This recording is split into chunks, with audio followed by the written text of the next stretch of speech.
President Trump signing an executive order reviving the Keystone pipeline.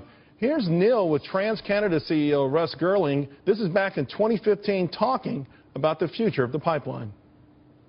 I'm wondering, what is the view in Canada with the Keystone delay, and it is now looking increasingly likely that maybe it's going to be a future administration in this country that would deal with it.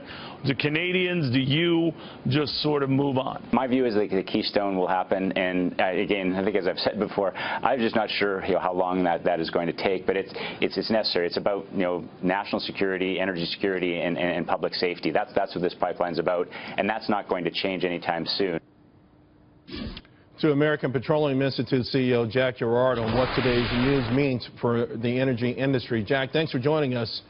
Thank you, Charles. Walk us through now, how do you see this whole thing playing out and how it benefits America? Well, first, we applaud the President's efforts as he's focused on jobs, particularly infrastructure jobs, as it relates to energy.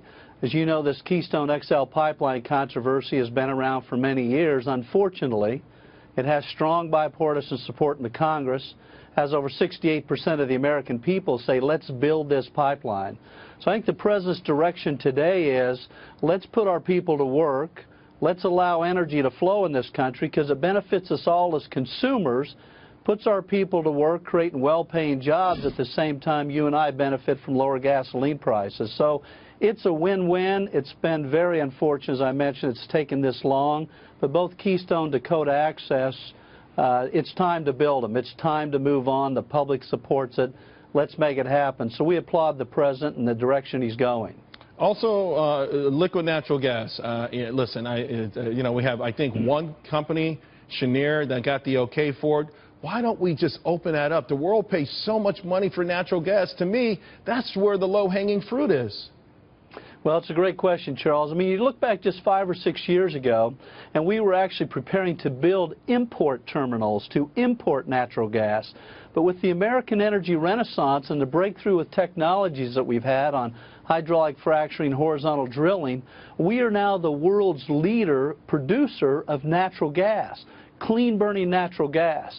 And what it's done for us is not only has it created hundreds of thousands of jobs, but it's brought the price of natural gas down to where experts now estimate every family saves $1,300 a year just because our cost of energy is lower. You look at the environmental benefits. The U.S. today leads the world in reducing greenhouse gas emissions. Why? Because we're using more clean-burning gas. So to your point, if we can build these export terminals, put our people to work producing good old American energy, ship it around the world, we can have not only great economic benefit, we can have national security benefit, and we can also improve the environment. Since when have we had one of those opportunities in the country? This is a big deal, great opportunity. Yeah, I think in Vegas, that's when you get the 3 cherries in a row. I think that's what they call that, the jackpot. Hey, Jack, speaking of which, the Dow just hitting session highs. The NASDAQ is at an all-time high. All of this after Donald Trump's meetings today and signing the executive orders. Isn't this what we call the actuality, the materialization of the excitement, post-election excitement?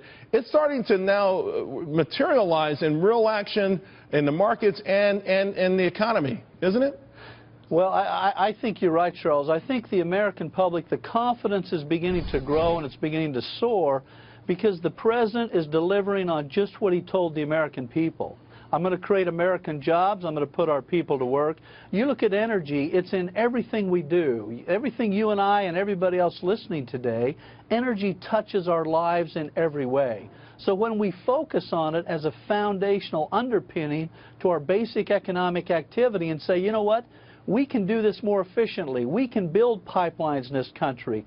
We can take that oil from North Dakota. We can get it to Chicago and Atlanta and Phoenix. All around the country, this is a great opportunity. AAA's estimated that the average consumer saves over $500 a year just in their reduced costs at the gas pump, because we're producing so much more energy here. But infrastructure like Keystone, Dakota is key to moving that product. It's been a godsend, and it's a shame that we hadn't taken advantage of it, but that's all changed. Jack Gerard, thank you very much.